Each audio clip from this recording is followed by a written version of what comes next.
Appreciation में ऐसा power है ना कि जो एक इंसान को और बेहतर बनने पे मजबूर कर देता है। अगर मानो मैं आपको बोलूं सर आपका टी शर्ट बहुत अच्छा है, तो कल इससे आप बढ़िया टी शर्ट पहनोगे या खराब?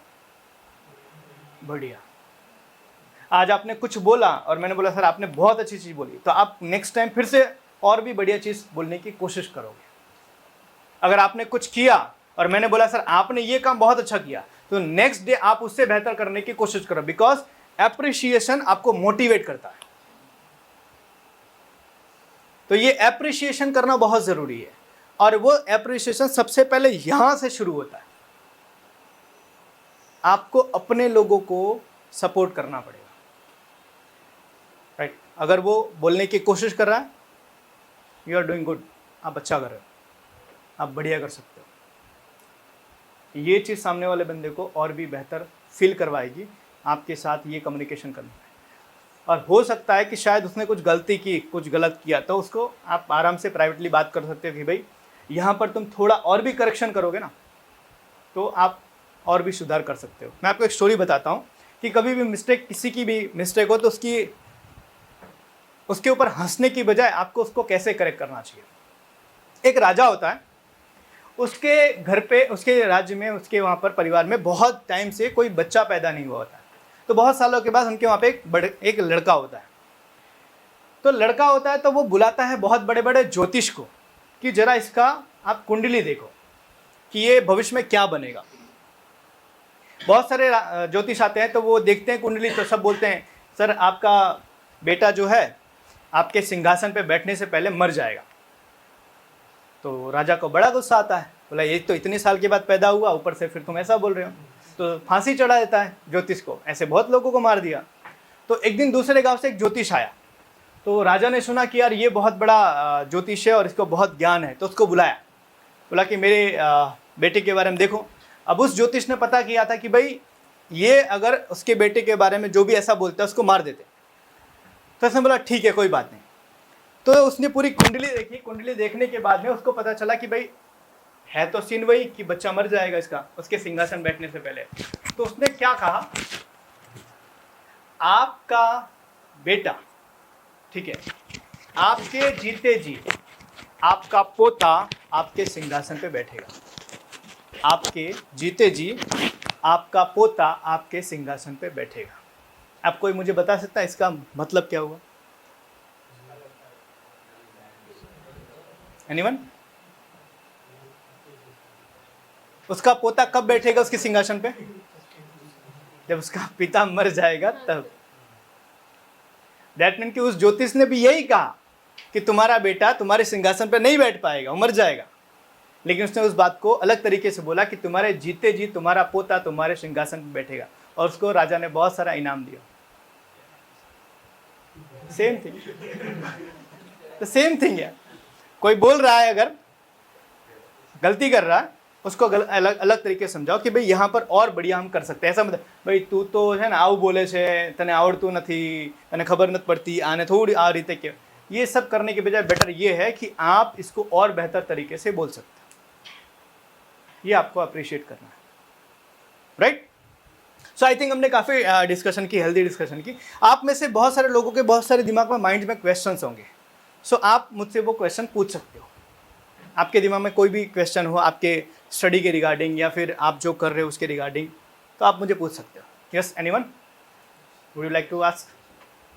Yes sir. हाँ हाँ, बिंदास। अच्छा, मेरी लाइफ के बारे में? ओके यार, बहुत टाइम के बाद किसी ने मेरे को पूछा है कि मैं सुनाऊँ अपनी। देखो, मैंने मेरा जो कॉलेज है, नवयुग कॉलेज, आप में से बहुत सारे लोगों ने सुना होगा। बहुत बढ़िया कॉलेज, बहुत टैलेंटेड लोग जाते हैं वहाँ पे। तो मैं भी बहुत टैलेंटेड है ना। तो मैंने मेरे करियर की शुरुआत जो की थी, मैंने 10th की बात किया था। 10th के बाद मैंने जैसे एग्ज़ाम दिया, तो सर मुझे मिले थे, अर्पित सर, एंड हम साथ में मिलके एक प्रोजेक्ट के ऊपर काम कर रहे थे। That was earn while you learn. Earning के साथ में लर्निंग करके एक प्रोजेक्ट था, उसके ऊपर हम काम कर रहे थे। और सर ने वहाँ से मुझे सपोर्ट किया, मुझे ग्रूम किया, मुझे बिल्ड किया, हर तरह का सपोर्ट दिया। एंड उसके बाद मैंने 12th कंप्लीट करके मैंने नवयुग में एडमिशन लिया, बीकॉम में। फर्स्ट ईयर में कर रहा था। फर्स्ट ईयर में मेरी एक केटी आई, आप में से बहुत सारे लोगों की आई होगी, ठीक है, मैं भी मेरी भी केटी आई थी स्टेट में। सेकेंड ईयर मैंने किया और फिर भी केटी क्लियर नहीं हुई एंड मैंने वहाँ से ड्रॉप कर दिया कॉलेज। ड्रॉप इसलिए नहीं किया, मुझे स्टडी पसंद नहीं था। ड्रॉप इसलिए किया कि मुझे मेरे लाइफ का विजन क्लियर हो चुका था कि मुझे कुछ और करना, and that's why I drop my study.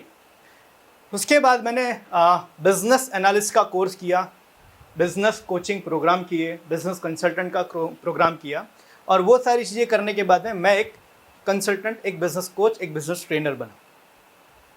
पिछले 7 साल से मैं मेरी कंपनी चला रहा हूँ और आज हम मल्टीपल सिटीज़ में काम कर रहे हैं और आज हम बहुत अच्छा ग्रो कर रहे हैं। बहुत सारे बिजनेसमैन के साथ में हम काम करते हैं, उनके बिजनेस को ग्रो करने में उनकी हेल्प करते हैं। तो इस तरीके से हमारी जर्नी रही अभी तक की। It is a simple story. But देखो, जब आप अपनी जर्नी, अपनी लाइफ में आगे बढ़ते हो ना, तब आपको बहुत सारे ऑब्स्टिकल्स आते हैं, बहुत सारे चैलेंजेस आते हैं। जैसे मुझे सबसे बड़ा चैलेंज था ये पब्लिक स्पीकिंग का, कि वह स्टेज के सामने, स्टेज पर चढ़ के लोगों के सामने कैसे बात किया जाए। मैंने बोला यार ये तो बहुत बड़ा डर है।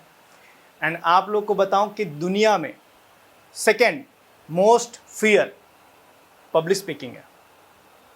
मरने के बाद में दूसरा सबसे बड़ा डर जो है ना, पब्लिक स्पीकिंग का है। इसको मुझे करना था, तो मैंने बोला क्या करेंगे, तो सिंपल सा जो मैंने आपको बताया, प्रैक्टिस मेक्स मैन परफेक्ट। जहां मौका मिला मैंने वहां पर बोलना शुरू किया। जो भी छोटा मोटा मौका मिला वहाँ पे बोलना शुरू किया, एंड धीरे धीरे धीरे धीरे आज हम हज़ारों लोगों के सामने बोलते हैं, हमें कोई प्रॉब्लम नहीं आती है, कोई प्रॉब्लम नहीं आती है, राइट। दूसरा चैलेंज था मेरे लिए गुजराती, बिकॉज मैं एक हिंदी मीडियम से पढ़ा हुआ हूँ। तो कॉलेज में आया तो आधा लेक्चर तो मेरे ऊपर से जाता था, जैसा आप लोग के यहाँ पर बहुत सारे टाइम होता होगा। तो क्या किया जाए, अगेन प्रैक्टिस में मेक्स मैन परफेक्ट। ऐसे लोगों के साथ रहना शुरू किया जो लोग गुजराती में बातें करते थे। धीरे धीरे उनकी बातें समझ में आने लगी, धीरे धीरे चीज़ें क्लियर हुई। एंड गुजराती के अंदर भी आज बहुत सारे हम ट्रेनिंग जो प्रोग्राम करते हैं वो गुजराती में करते हैं, राइट। ऐसे बहुत सारे चैलेंजेस आए, बट मैंने आपको बताया ना कि मेरी लाइफ का ये जो है ना, वो पहले से ही क्लियर था कि मुझे एक बहुत बड़ा बिजनेस बनाना है